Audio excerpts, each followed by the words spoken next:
옛날 조선 어느 고을에 어느 날 밤 사람 하나가 죽었습니다. 문은 닫혀 있었습니다. 싸운 흔적도 없었습니다. 무언가를 빼앗긴 것도 없었습니다. 그저 책을 펼쳐둔 채 조용히 숨이 끊어져 있었습니다. 사람들이 몰려왔습니다. 웅성거렸습니다. 그리고는 이내 고개를 끄덕이며 말했습니다. 급병이겠지. 요즘 몸이 약했다더라. 그러게.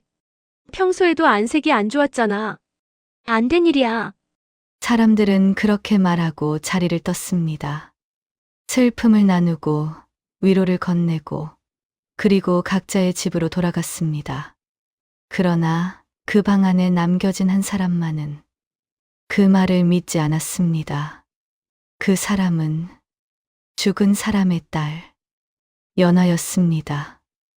연화는 사람들이 모두 떠난 뒤에도 오랫동안 그 방을 떠나지 않았습니다. 아버지가 마지막까지 앉아있던 책상, 반쯤 펼쳐진 책, 아직 먹이 마르지 않은 벼루. 연화는 그것들을 천천히, 아주 천천히 바라보았습니다. 그리고 생각했습니다. 아버지는 그렇게 죽을 사람이 아니다. 오늘 들려드릴 이야기는 18살 여인이 아버지의 죽음에서 시작하여 끝내 진실을 찾아내는 이야기입니다. 그리고 그 진실을 찾는 일이 평생의 길이 되어버린 한 여인에 관한 이야기이기도 합니다. 연화는 이제 막 18이 된 여인이었습니다. 아직 어린 나이였지만 연화는 어린아이가 아니었습니다. 상황을 읽을 줄 알았고 사람들의 말 속에 담긴 거짓을 구별할 줄도 알았습니다. 그리고 무엇보다 눈치가 빠르고 생각이 깊었습니다. 그것은 타고난 것이기도 했지만 아버지 덕분이기도 했습니다. 아버지의 이름은 황인호. 고을에서 서책을 다루는 일을 했습니다. 관아에 드나들며 문서를 정리하고 서책을 베끼고 기록을 보관하는 일이었지요. 화려한 일은 아니었습니다. 높은 자리도 아니었습니다. 하지만 황인호는 그 일을 아주 소중히 여겼습니다. 연화야, 기록이란 것은 말이다. 사람의 입은 거짓말을 하지만 잘 쓰인 글은 거짓말을 못한단다. 그래서 기록하는 사람은 정직해야 해. 알겠니? 네, 아버지. 그리고 기록을 읽을 줄 아는 사람은 세상을 볼 줄 아는 사람이야. 그러니 글을 배워라. 꼭 배워야 한다. 아버지는 연화에게 글을 가르쳤습니다. 여자아이에게 글을 가르치는 집은 드물었습니다. 사람들이 뭐라고 해도 아버지는 고집을 꺾지 않았지요. 계집아이한테 글은 뭐하러 가르쳐요? 팔자만 드세지지. 내 딸이 세상을 제대로 볼 수 있어야 해서 가르치는 것이오. 연화는 그 가르침대로 자랐습니다. 글을 읽고 기록을 보고 사람을 관찰했습니다. 그리고 아버지 곁에서 세상을 배웠지요. 연화가 기억하는 아버지는 늘 차분한 사람이었습니다. 화를 내는 일이 거의 없었고 말수가 적었으며 밥을 먹을 때도 책을 손에서 놓지 않았습니다. 하지만 그 조용한 아버지에게도 유독 눈빛이 달라지는 순간이 있었습니다. 불의한 일을 볼 때였습니다.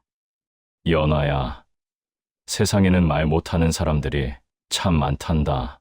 억울해도 말 못하고 당해도 참고 사는 사람들이 아주 많이 있단다. 그 사람들의 이야기를 기억해 주는 것. 그게 기록하는 사람의 몫이야. 아버지는 그런 기록을 하신 적 있으신가요? 있지. 그래서 조심해야 하는 일도 있어.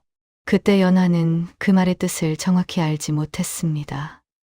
그저 아버지가 하시는 일이 때로는 위험할 수도 있다는 것만 어렴풋이 느꼈을 뿐이었지요. 그리고 그 말이 있은 지 2달이 지난 어느 밤, 아버지가 죽었습니다.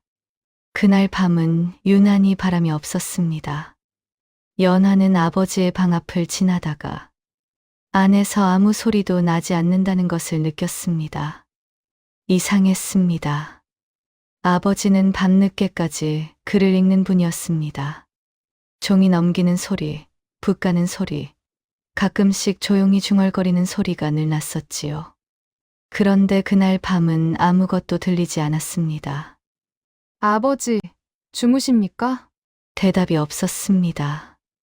연하는 조심스럽게 문을 열었습니다. 아버지가 책상에 엎드려 있었습니다. 처음에는 그냥 잠이 드신 것인 줄 알았습니다. 하지만 연하가 가까이 다가가 어깨를 흔드는 순간 아버지? 차가웠습니다. 연하의 손이 굳었습니다. 숨이 멎는 것 같았습니다. 한참 뒤 연하는 겨우 목소리를 냈습니다. 아버지, 아버지. 집안이 뒤집어졌습니다. 이웃들이 달려왔고 사람들이 몰렸습니다. 그리고 사람들은 저마다 한마디씩 했습니다. 급병이겠지. 요즘 안색이 안 좋으셨잖아. 워낙 몸이 약하셨으니 무리하신 게야. 안 됐어라. 저 어린 딸아이는 어쩌누. 연하는 그 말들을 들으며 멍하니 서 있었습니다. 슬픔이 없었던 것은 아닙니다. 가슴이 찢어지는 것 같았습니다. 눈물이 멈추지 않았습니다. 하지만 그 슬픔 속에서도 연하의 머릿속 한편에는 끝내 지워지지 않는 생각 하나가 남아 있었습니다. 아버지는 그렇게 돌아가실 분이 아니다. 분명 무슨 일이 있었던 거야. 사람들이 다 떠난 뒤 연하는 다시 아버지 방으로 들어갔습니다. 그리고 이번에는 다른 눈으로 방 안을 바라보기 시작했습니다. 책상, 붓, 벼루, 종이. 모든 것이 너무 단정했습니다. 너무 아무 일도 없었던 것처럼. 그게 오히려 이상했습니다. 아버지가 갑자기 몸이 나빠졌다면 뭔가 흐트러진 것이 있어야 했습니다. 무언가를 잡으려 한 흔적이라도, 뒤집힌 물건 하나라도. 하지만 방 안은 너무 깔끔했습니다. 마치 누군가가 일부러 정리한 것처럼. 그때 연하의 시선이 아버지의 손끝에서 멈췄습니다. 손끝에 먹이 묻어 있었습니다. 붓을 쥐다 남은 것이라면 이상할 게 없었습니다. 하지만 연하는 벼루를 보았습니다. 벼루의 먹은 이미 말라 있었습니다. 오래전에 갈아둔 것이었지요. 그런데 손끝의 먹은 아직 젖어 있었습니다. 이건 방금 전에 쓴 것이다. 연하는 조심스럽게 아버지의 손을 펼쳤습니다. 손바닥 안쪽에서 희미하게 번진 글씨가 보였습니다. 읽히지 않을 정도로 흐릿했습니다. 하지만 딱 한 글자만은 남아 있었습니다. 연꽃이연. 연하 자신의 이름이었습니다. 아버지가 나를 불렀다. 아버지는 마지막 순간에 딸의 이름을 손바닥에 새겼습니다. 유언이라면 이름 하나만 남길 이유가 없었습니다. 도움을 요청한 것이라면 글자가 너무 적었습니다. 그건 의도였습니다. 누군가에게 알리고 싶은 것이 있었던 것입니다. 하지만 시간이 없었던 것입니다. 연하는 눈물을 닦았습니다. 그리고 고개를 들었습니다. 기필코 찾겠다. 아버지의 죽음의 비밀을 내가 꼭 찾아내리라. 연하는 그날 밤 잠을 자지 않았습니다. 사람들이 장례 준비를 위해 이른 아침부터 드나들기 시작하면 방이 정리될 것을 알고 있었습니다. 그 전에 살펴봐야 했습니다. 연하는 촛불을 하나 들고 아버지 방으로 들어갔습니다. 먼저 책상이었습니다. 펼쳐진 책은 병서였습니다. 조선의 지방군현 제도와 관련된 내용이 적힌 오래된 책이었지요. 아버지가 서책을 다루는 일을 했으니 이상할 것은 없었습니다. 하지만 연하는 그 책이 펼쳐진 면을 꼼꼼히 살폈습니다. 특별히 표시된 것은 없었습니다. 하지만 한 줄에 손가락을 짚은 흔적이 있었습니다. 기름 묻은 손으로 눌렀는지 아주 희미하게 남아 있었지요. 그 줄의 내용을 연하는 속으로 읽어내려 갔습니다. 9년의 세곡은 반드시 관찰사의 확인을 거쳐야 하며 임의로 옮기거나 줄일 수 없다. 세곡, 세금으로 거두는 곡식이었습니다. 연하는 그 단어를 머릿속에 새겼습니다. 다음은 벼루였습니다. 아까 확인했던 먹은 오래전에 갈아둔 것이었습니다. 하지만 연하는 벼루 옆에 떨어진 붓 하나를 발견했습니다. 붓 끝이 아직 젖어 있었고 먹빛이 짙었습니다. 방금 전까지 쓰고 있었다는 뜻이었지요. 그렇다면 아버지는 죽기 직전까지 무언가를 쓰고 있었습니다. 그런데 왜 쓴 것이 보이지 않는 거지? 종이가 없었습니다. 책상 위에도 방 안 어디에도 누군가 치운 것이었습니다. 연하는 생각했습니다. 아버지가 마지막까지 무언가를 쓰고 있었다. 그런데 그 종이가 사라졌다. 그리고 아버지의 손바닥에는 나의 이름이 남아 있었다. 이것은 우연이 아니었습니다. 아버지는 쓴 것을 빼앗겼거나 아니면 숨겨둔 것이었습니다. 그리고 딸에게 그 사실을 알리려 했던 것이었지요. 연하는 더 꼼꼼하게 방안을 살피기 시작했습니다. 서랍 안에는 일상적인 것들만 있었습니다. 쓰다 남은 붓, 오래된 엽전 몇 잎, 손질하다만 벼루돌. 벽 쪽 서책 더미를 살펴봤습니다. 아버지가 일과 관련해 가져온 서책들이었습니다. 특별히 표시된 것은 보이지 않았습니다. 연하는 방. 한 바퀴를 천천히 돌았습니다. 그러다 책상 아래를 보았습니다. 책상 아래 맨 안쪽. 벽 쪽에 바짝 붙어서 작은 나무 상자 하나가 놓여 있었습니다. 연하는 손을 뻗어 그것을 꺼냈습니다. 크기는 손바닥만 했습니다. 뚜껑이 있었고 잠금 장치는 없었습니다. 하지만 안이 잘 보이지 않도록 천으로 안감을 댄 상자였지요.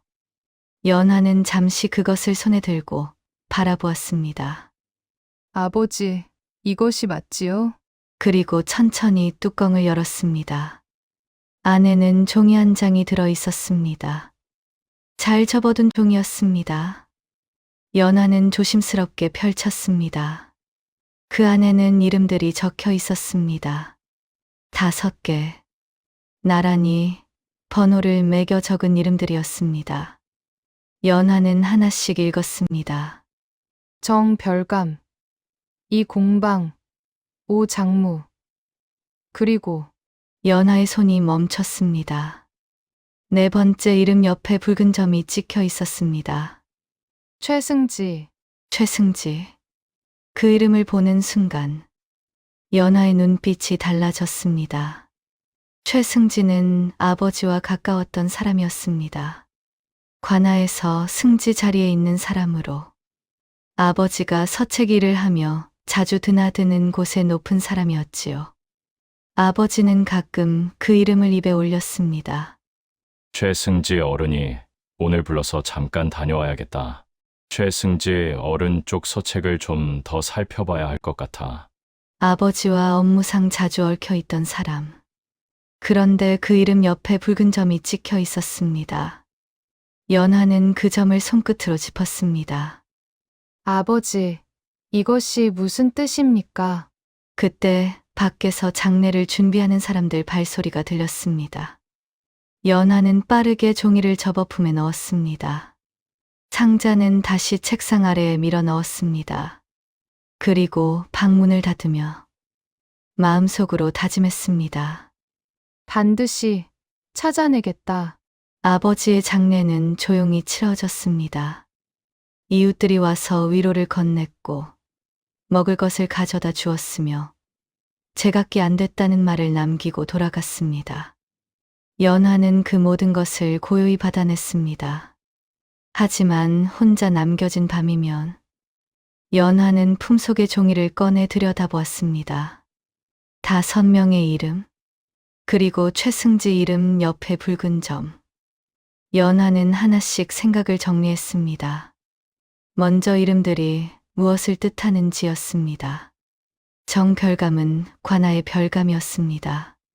창고를 관리하는 자리였지요. 이 공방은 공방에서 일하는 아전이었습니다. 오 장모는 굴량미를 담당하는 사람이었고요. 그리고 최승지. 이 사람들은 모두 하나로 이어져 있었습니다. 창고, 아전, 굴량미, 그리고 승지. 이건 쇠고기다. 아버지가 펼쳐둔 책에 그 구절이 떠올랐습니다. 9년의 쇠곡은 반드시 관찰사의 확인을 거쳐야 하며 임의로 옮기거나 줄일 수 없다. 연하는 생각했습니다.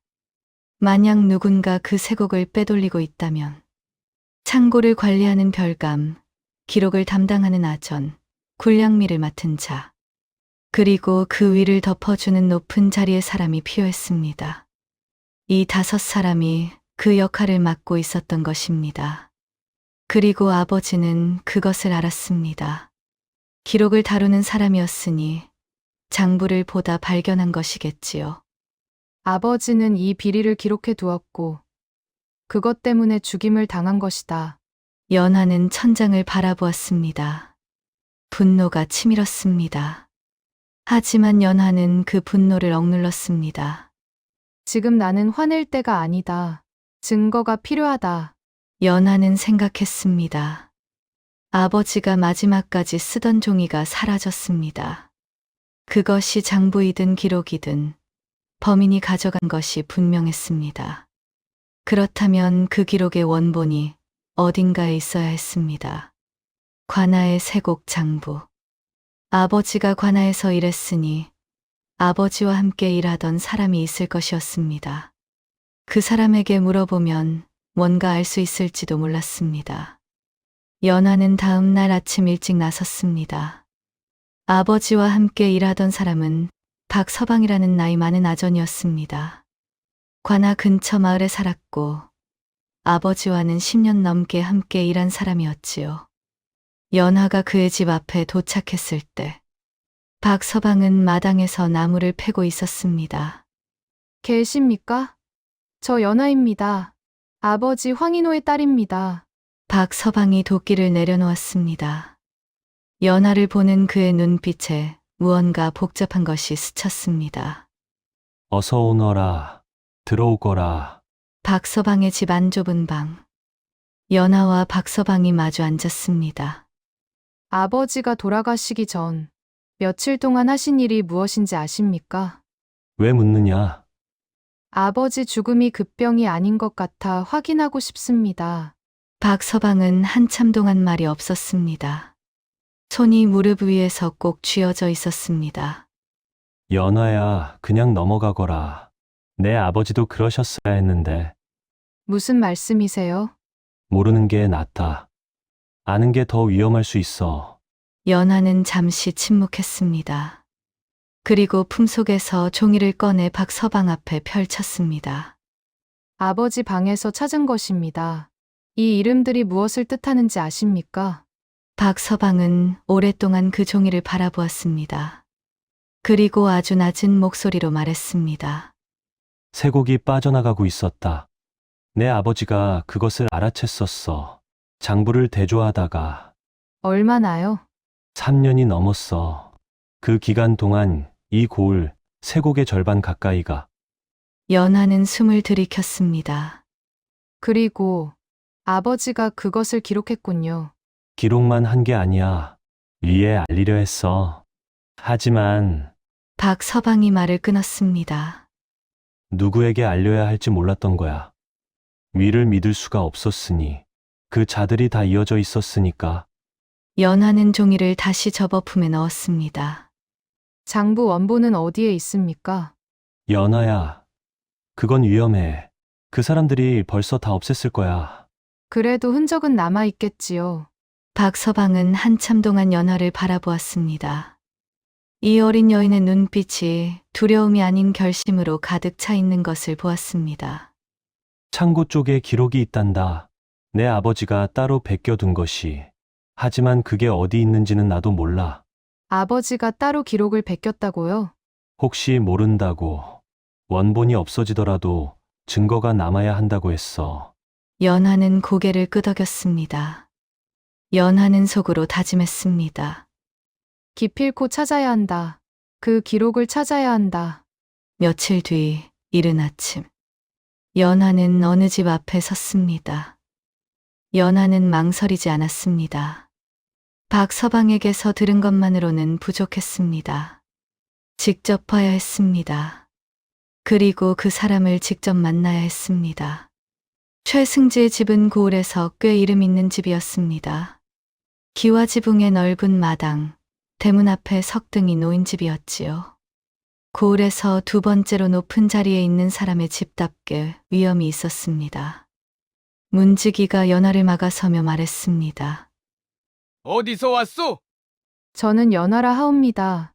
황인호의 딸입니다. 무슨 일이오? 아버지 일로 왔습니다. 대감께 여쭐 것이 있어 이리 찾아왔습니다. 문지기가 연하를 위아래로 훑어보았습니다. 어린 여인 하나였습니다.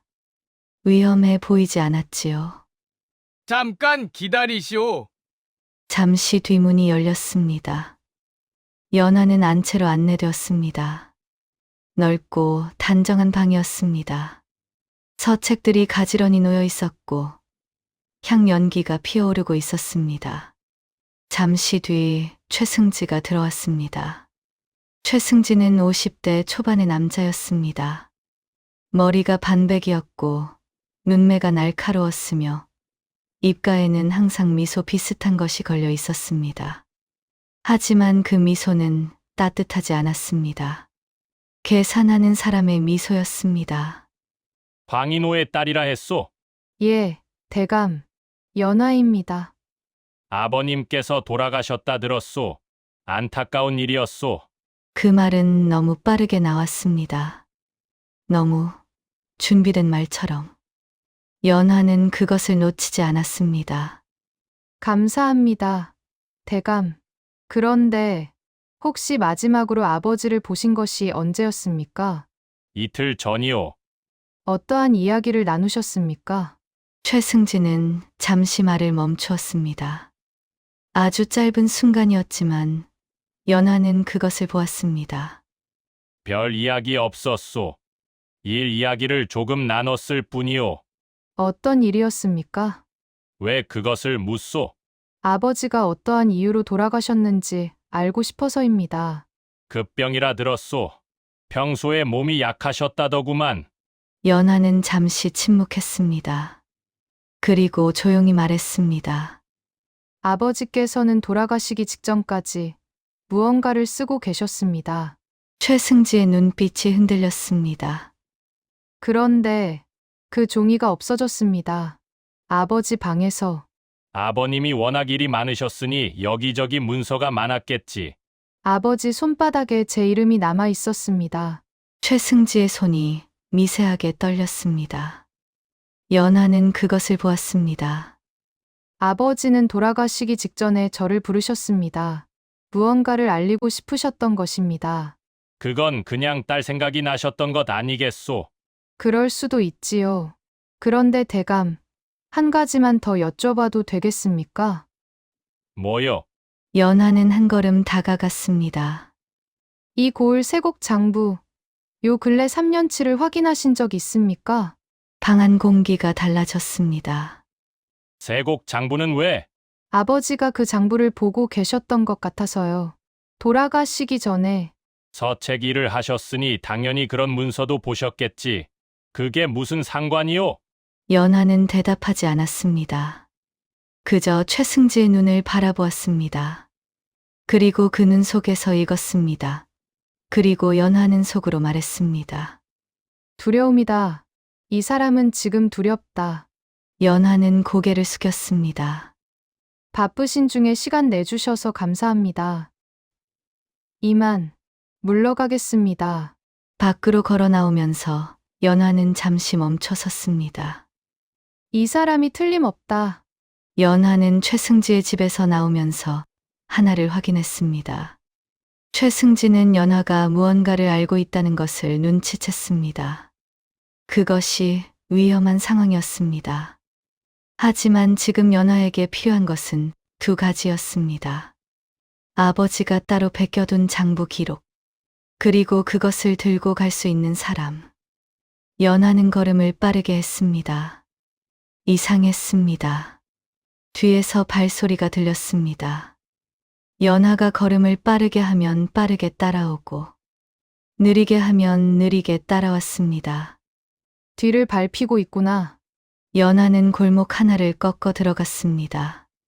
그리고 벽에 몸을 붙이고 숨을 죽였습니다. 발소리가 지나갔습니다. 연하는 숨을 내쉬었습니다. 최승지가 벌써 사람을 붙인 것이었습니다.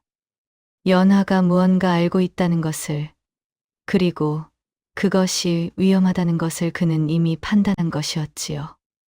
연하는 생각을 정리했습니다. 혼자서는 할 수 없는 일이었습니다. 증거를 찾아야 하고 그것을 올바른 곳에 전달해야 했습니다. 하지만 관아의 위는 이미 최승지 편이었습니다. 어디를 믿어야 할지 알 수 없었지요. 그때 연하의 머릿속에 한 사람이 떠올랐습니다. 포도청. 이 구울에 포도청이 있었습니다. 관아와는 다른 계통이었습니다. 치안을 담당하는 곳이었지요. 만약 최승지가 관아의 사람들을 움직이고 있다 해도 포도청까지 전부 손에 넣지는 못했을 것이었습니다. 포도청. 그곳으로 가야 한다. 하지만 연하는 알고 있었습니다. 포도청에 혼자 가서 어린 여인이 이런 말을 한다 해서 아무도 믿어주지 않을 것이라는 것을, 증거가 없다면 아무것도 되지 않는다는 것을. 연하는 발걸음을 멈추었습니다. 그리고 아버지가 했던 말을 떠올렸습니다. 기록하는 사람은 반드시 숨겨두어야 해. 하나만 있으면 없어질 수 있거든. 둘이 있어야 하나가 없어져도 하나가 남아있단다. 아버지는 기록을 숨겨두었습니다. 두 군데. 하나는 범인이 가져갔습니다. 그렇다면 나머지 하나가 어딘가에 있었습니다. 어디일까? 아버지라면 어디에 숨겨두셨을까? 연하는 잠시 눈을 감고 생각해 보았습니다. 아버지가 평소에 자주 가던 곳들이 떠올랐습니다.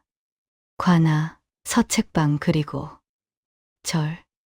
아버지는 한 달에 한 번씩 마을 어귀의 작은 절에 들렀습니다. 시주를 하는 것도 아니었고 특별히 기도를 드리는 것도 아니었습니다. 그냥 조용히 앉아 있다 오는 것이었지요. 그곳이다.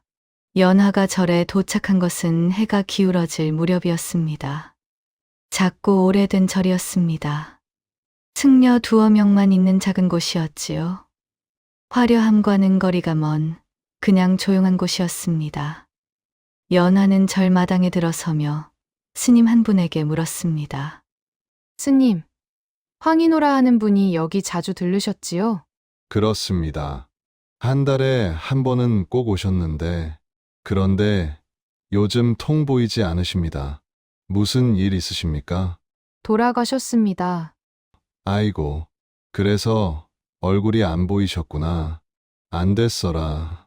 연하는 잠시 말을 골랐습니다. 스님, 혹시 아버지가 이곳에 무언가를 맡겨두신 것이 있었습니까? 스님은 잠시 생각하는 표정을 지었습니다. 맡겨둔 것이 있기는 합니다. 가끔 종이를 주시면서 혹시 자기가 오지 않으면 딸에게 주라 하셨습니다. 딸이 찾아오면 주라고. 그것이 아직 있습니까? 물론입니다. 보관하고 있습니다. 잠깐 기다려 주십시오. 연하는 숨을 고르며 기다렸습니다. 손이 떨렸습니다. 이것이옵니다. 황인호님의 따님분이 맞으시지요? 네, 연화라고 하옵니다. 아버님이 연하에게 주라고 하셨습니다. 받으십시오. 연하는 두 손으로 그것을 받았습니다. 천 보자기 안에 종이 여러 장이 접혀 있었습니다. 연하는 조심스럽게 종이를 펼쳐 보았습니다. 촘촘하게 적힌 글씨들. 이것은 세곡 장부였습니다. 아버지가 직접 베껴둔 세곡 장부. 3년치 기록이 빼곡히 적혀 있었습니다. 그리고 그 옆에는 아버지의 필체로 비교 기록이 적혀 있었지요. 관아의 공식 장부에 적힌 수량과 실제 창고에서 확인한 수량이 나란히 적혀 있었습니다. 그리고 그 차이가 붉은 글씨로 표시되어 있었지요. 3년 동안 총 2,000석이나 빠졌다. 연하는 눈앞이 아득해졌습니다. 2,000석이면 이 고을 백성들이 1년 동안 먹고 살 수 있는 양이었습니다. 그것이 3년 동안 조금씩 티나지 않게 빠져나갔던 것이었지요. 그리고 그것을 가장 먼저 발견한 사람이 아버지였습니다. 그래서 아버지가 죽임을 당한 것이었습니다. 연하는 눈물이 나오려는 것을 억눌렀습니다. 지금 울 때가 아니었습니다. 이 기록을 안전한 곳으로 가져가야 했습니다. 그리고 이것으로 진실을 밝혀야 했습니다. 연하는 장부를 다시 접어 품속 깊이 넣었습니다. 아버지, 이제 제가 하겠습니다. 연하는 며칠을 더 준비했습니다. 장부 기록을 여러 번 읽으며 내용을 머릿속에 새겼습니다. 그리고 각 항목이 어떠한 의미인지, 어떻게 설명해야 하는지도 정리했습니다. 그리고 마침내 다시 최승지를 찾아갔습니다. 이번에는 달랐습니다. 처음처럼 몰래 살펴가는 것이 아니었습니다. 모든 것을 직접 꺼내놓기 위한 것이었지요. 연하는 최승지의 집 대문을 두드리며 대문 앞에 섰습니다. 문지기는 연하를 알아보았습니다. 지난번에도 왔던 아이였지요. 또 왔소? 예, 대감께 드릴 말씀이 있습니다. 아주 중요한 것입니다. 문지기는 망설이다가 안으로 들어가 전달했습니다. 잠시 뒤 연하는 다시 안으로 안내되었습니다. 최승지는 이번에는 앉아있지 않았습니다. 창가에 서서 바깥을 바라보다가 연하가 들어오자 돌아섰습니다. 그 눈빛이 달랐습니다. 처음에 계산하는 눈빛이 아니었습니다. 경계하는 눈빛이었습니다. 또 무슨 일이오? 아버지의 이야기를 마저 하러 왔습니다. 아직도 그 이야기를 하오? 이미 끝난 일이오? 끝나지 않았습니다. 연하는 품속에서 접힌 종이들을 꺼냈습니다. 아버지가 남기신 기록입니다. 최승지는 그 종이를 바라보며 눈빛이 달라졌습니다. 그게 무엇이오? 3년치 세곡 장부입니다. 관아 공식 기록과 실제 창고 수량을 비교한 것이지요. 최승지의 표정이 굳었습니다. 이 기록에 따르면 이 고을에서 3년 동안 2,000석에 가까운 세곡이 빠져나갔습니다. 그런 기록이 어디서 나온 것이오? 아버지가 직접 베껴 두신 것입니다. 원본과 대조한 것이지요. 그 기록이 믿을 만한 것인지 어떻게 알겠소? 연하는 한 걸음 다가갔습니다. 그리고 이 기록에는 이름들이 적혀 있습니다. 정별감, 이공방, 오장무, 최승지, 대감의 이름도 있습니다. 연하가 똑바로 최승지를 바라보았습니다. 그 종이를 내게 주시오. 드릴 수 없습니다. 어린 계집아이가 이게 무슨 짓이오? 그 종이를 내놓으면 그냥 넘어가 줄 것이오. 아버지는 이 사실을 알았기 때문에 돌아가셨습니다. 최승지가 한 발 다가왔습니다. 그런 증거도 없는 말을 함부로 하면 안 돼요. 증거가 없다고요? 연하는 종이를 펼쳐 최승지 앞에 내보였습니다. 이것이 증거입니다. 아버지의 필체는 관아에서 다 알아봅니다. 그리고 이 기록은 이미 다른 곳에도 보관되어 있습니다. 이것 하나가 없어진다고 사라지지 않습니다. 그것은 거짓이요. 하지만 연하는 흔들리지 않았습니다. 아버지는 이것을 알리기 위해 마지막 순간까지 버티셨습니다. 저는 아버지가 하시려던 일을 대신할 것입니다. 최승지가 소리를 질렀습니다. 당장 이 아이를 내보내라! 최승지의 하인들이 몰려왔습니다. 연하는 종이를 품에 넣고 빠르게 몸을 돌려 방을 나왔습니다. 뒤에서 하인들 발소리가 났습니다. 연하는 이미 알고 있었습니다. 최승지가 이제 더 적극적으로 움직일 것이라는 것을. 그리고 그것이 오히려 연하에게 필요한 것이었습니다. 연하는 곧장 포도청으로 향했습니다. 포도청은 고을 한복판에 있었습니다. 높은 담장과 굳게 닫힌 문이 있었고, 문 앞에는 포졸 둘이 창을 들고 서 있었지요. 연하는 그 앞에 서서 잠시 숨을 골았습니다. 너무 두렵다. 하지만 지금 할 수 있는 것이 이것뿐이다. 포졸이 연하에게 물었습니다. 어디서 왔소? 무슨 일이오? 억울한 죽음을 고하러 왔습니다. 제 아버지 황인호가 살해되었습니다. 그리고 그 증거가 있습니다. 포졸이 연하를 위아래로 보았습니다. 어린 여인이었습니다. 하지만 그 눈빛이 예사롭지 않았지요. 들여보내라. 문이 열리며 연하는 안으로 들어갔습니다. 포도청 안은 연하가 생각했던 것보다 어수선했습니다. 이쪽 저쪽에서 포졸들이 오가고 무언가를 보고하고 지시를 받고 있었지요. 연하는 안내를 받아 어느 방 앞에 섰습니다. 종사관이라고 하는 포도청에서 사건을 담당하는 사람의 방이었습니다. 방 안에는 종사관인 이준혁이 날카로운 눈빛으로 서류를 보고 있었습니다. 종사관 이준혁은 연하를 보며 말했습니다. 들어오시오. 감사합니다. 억울한 죽음을 고하러 왔다 했소? 예, 제 아버지 황인호가 살해되었습니다. 열흘 전에 돌아가셨는데 급병이라 처리되었습니다. 하지만 그것이 아닙니다. 근거가 있소? 연하는 품속에서 종이를 꺼냈습니다. 아버지가 남기신 기록입니다. 이 고을 세곡 비리에 관련된 것입니다. 이준혁이 그 종이를 받아 들었습니다. 천천히 꼼꼼하게 읽었습니다. 이준혁은 한참을 읽더니 고개를 들었습니다. 이것이 사실이오? 아버지가 직접 원본 장부와 대조에 베껴두신 것입니다. 아버지의 필체는 관하에서 확인할 수 있습니다. 여기 적힌 이름들 중에 최승지가 있소. 예, 최승지는 이 고을에서 두 번째로 높은 자리에 있는 사람이오. 이 기록 하나로 그를 건드리는 것은 쉬운 일이 아니오. 연하는 알고 있었습니다. 그래서 움직임을 잡아야 합니다. 아버지가 돌아가셨을 때 최승지가 무언가를 움직였을 것입니다. 사람들을 시켜서 그 흔적이 있을 것입니다. 어떻게 그것을 알고 있소? 저도 뒤를 밟혔습니다. 최승지의 집을 다녀온 뒤에 이준혁이 연하를 다시 바라보았습니다. 18살 여인이었습니다.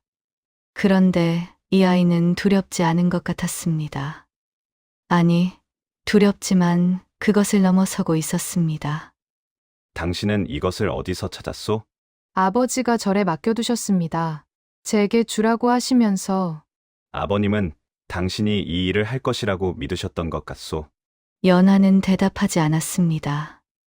눈이 뜨거워졌기 때문이었습니다. 알겠소. 이 기록을 바탕으로 조사를 시작하겠소.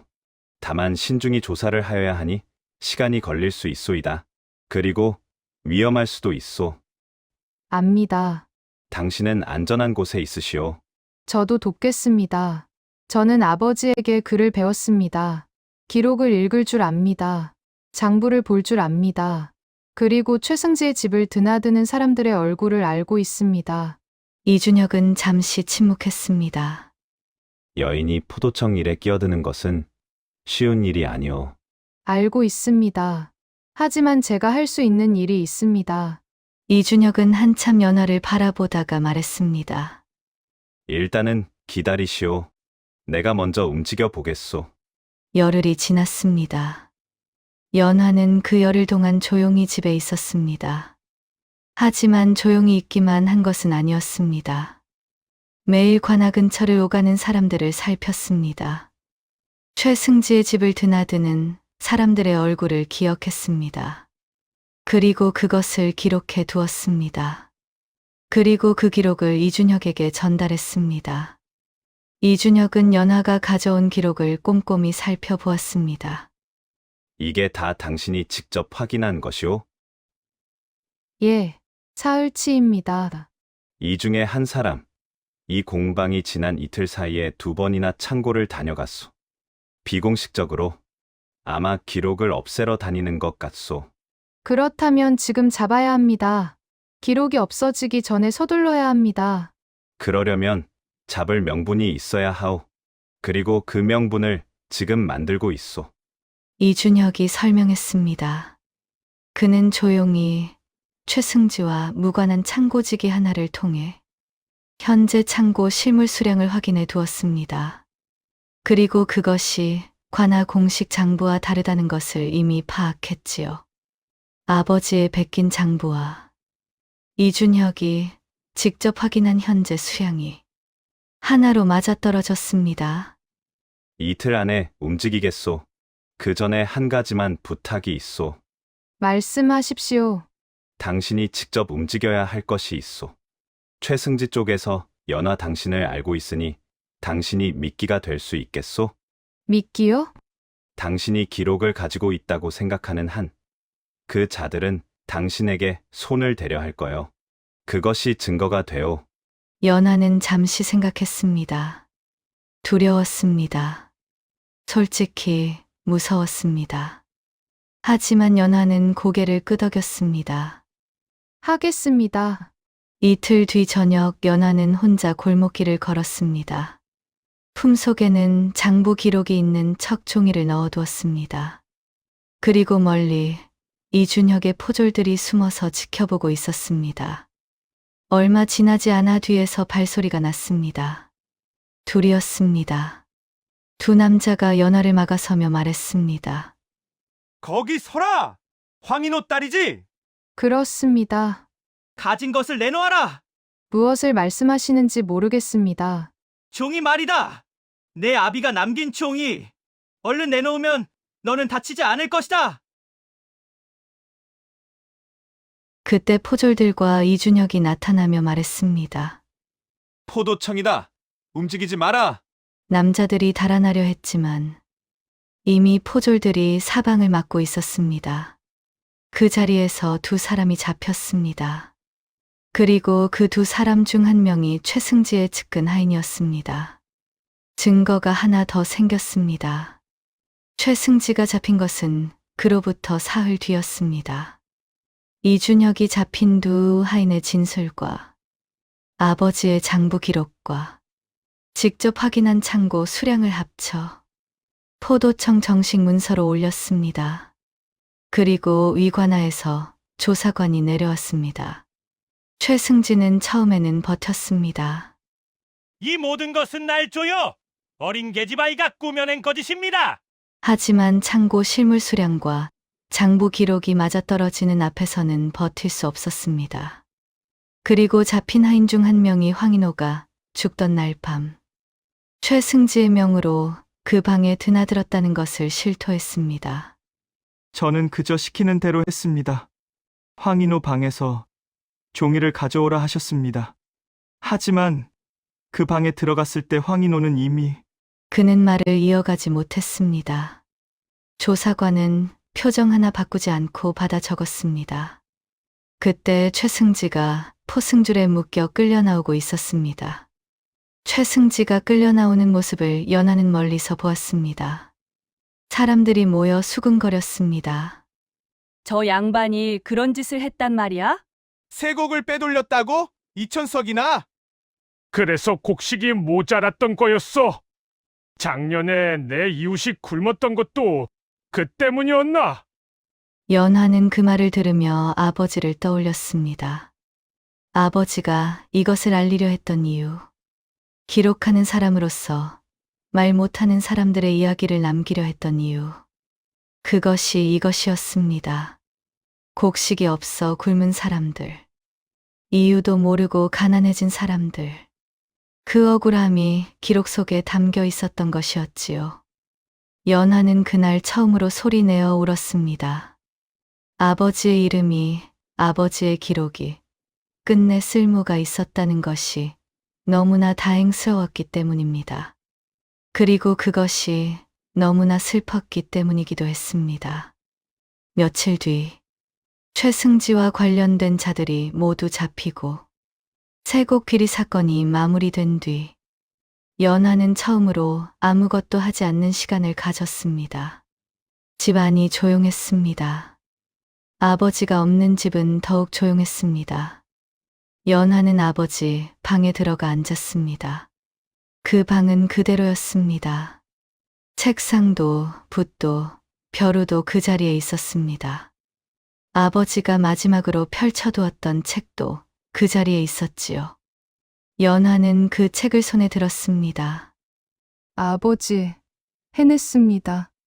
그리고 잠시 뒤 사람들이 오기 시작했습니다. 마을 사람들이었습니다. 소문을 들은 이웃들이었지요. 연아야, 내가 다 한 것이라 들었다. 대단하구나. 황인호 어르신이 이런 딸을 두었다니 그분도 저 세상에서 기뻐하시겠다. 우리가 작년에 왜 그리 힘들었는지 이제 알겠어. 고마워. 연아야. 연하는 고개를 숙이며 대답했습니다. 아버지가 하신 일입니다. 저는 그것을 이어받은 것뿐입니다. 사람들이 다 돌아간 뒤 연하는 아버지의 방에 다시 혼자 앉았습니다. 그리고 생각했습니다. 이건 끝이 아니다. 하나를 찾았을 뿐이었습니다. 이 고을에서 이런 일이 벌어졌다면 다른 곳에서도 벌어지고 있을 것이었습니다. 숨겨진 것들, 말하지 않는 것들, 없었던 것처럼 지워진 것들. 아버지처럼 그것을 알았다가 죽임을 당하는 사람들이 또 있을 것이었습니다. 그리고 연하처럼 혼자 남겨진 사람들도 또 있을 것이었습니다. 내가 할 수 있는 것이 있을 것이다. 연하는 자리에서 일어났습니다. 연하는 이준혁을 다시 찾아갔습니다. 다시 오셨구려. 무슨 일 있으시오? 예, 드릴 말씀이 있습니다. 이리 앉으시오. 포도청에서 일하고 싶습니다. 이준혁은 잠시 연하를 바라보았습니다. 포도청이요? 예, 여인이 포도청에서 할 수 있는 일은 많지 않소. 그래도 할 수 있는 일이 있을 거라 생각되어 말씀드립니다. 연하는 말을 이어갔습니다. 이번 일에서 제가 할 수 있었던 것이 있었습니다. 글을 읽을 수 있었고, 기록을 볼 수 있었고, 사람들 사이를 드나들며 움직임을 살필 수 있었습니다. 남자들이 하기 어려운 일들이었습니다. 그것은 맞소. 그리고 저처럼 억울한 일을 당하는 사람들이 더 있습니다. 그 사람들 곁에 있고 싶습니다. 이준혁은 한참 침묵했습니다. 연하가 이번 일에서 얼마나 중요한 역할을 했는지 이준혁은 잘 알고 있었습니다. 박서방에게서 단서를 얻어낸 것도, 절에서 장부를 찾아낸 것도, 최승지를 직접 대면에 흔들어 놓은 것도, 그리고 미끼가 되어 범인들을 잡을 수 있게 한 것도 모두 연하였습니다. 다모가 되겠다는 것이오? 다모. 포도청에서 일하는 여인을 그렇게 불렀습니다.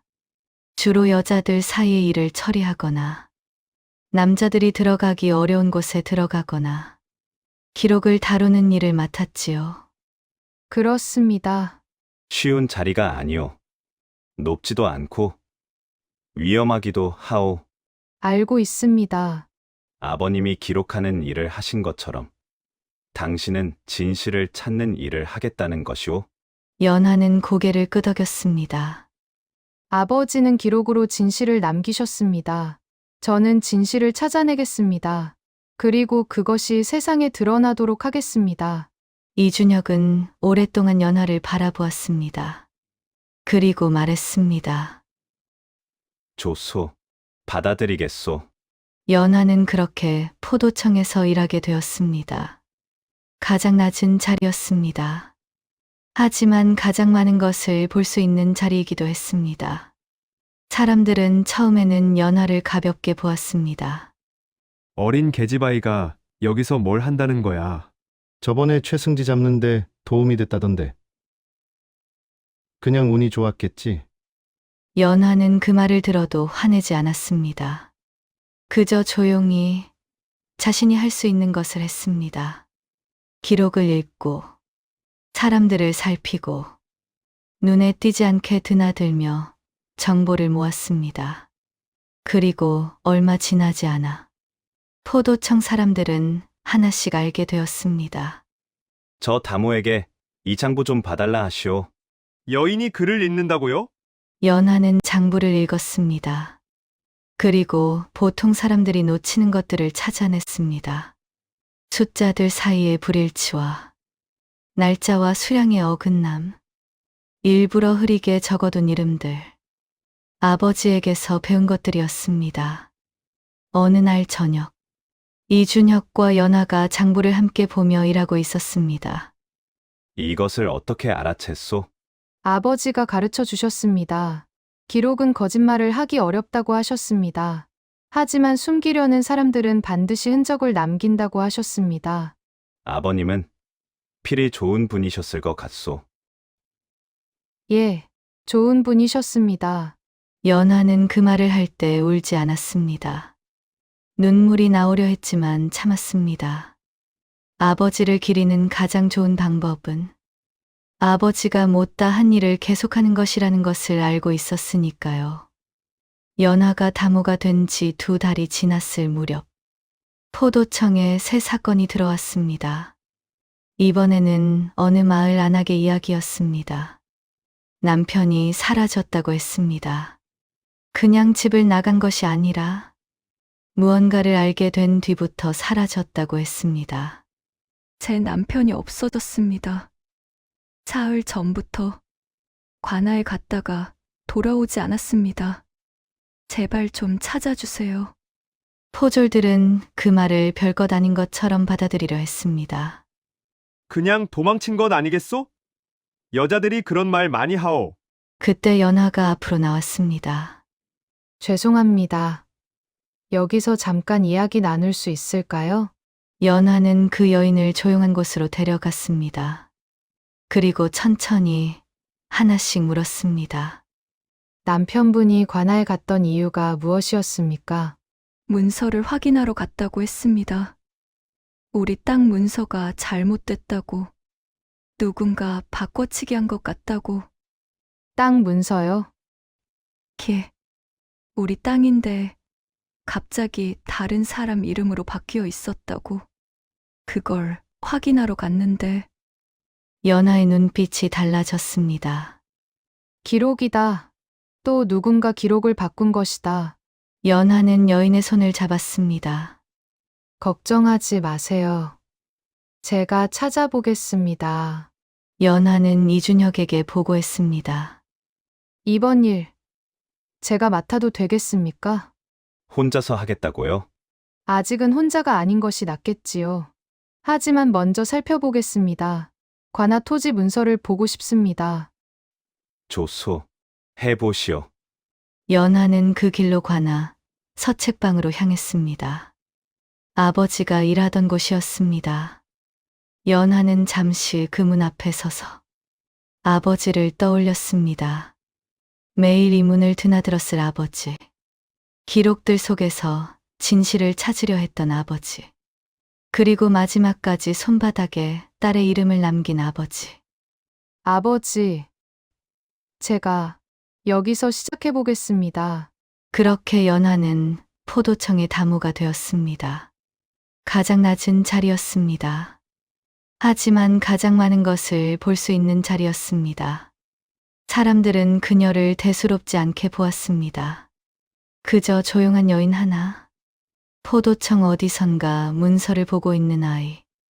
하지만 연하는 알고 있었습니다. 진실은 스스로 찾아야 한다는 것을. 기록 속에 숨어 있는 거짓을 찾아내는 것이 자신의 일이라는 것을. 그리고 말 못하는 사람들의 억울함을 대신 밝혀내는 것이 아버지가 바라셨던 일이라는 것을. 연하의 이야기는 그렇게 시작되었습니다. 첫 번째 사건은 세곡 비리였습니다. 두 번째는 땅 문서 위조였습니다. 세 번째, 네 번째, 그 이후로도 연하 앞에는 수많은 진실들이 기다리고 있었습니다. 숨겨진 것들, 말하지 않는 것들, 없었던 것처럼 지워진 것들, 그것들을 하나씩 꺼내어 세상에 드러내는 것. 그것이 다모 연화의 일이 되었습니다. 오늘의 이야기는 여기까지입니다. 오늘 밤도 편안한 밤 되시고 다음 주에도 새로운 이야기로 찾아뵙겠습니다. 평안한 밤 되세요.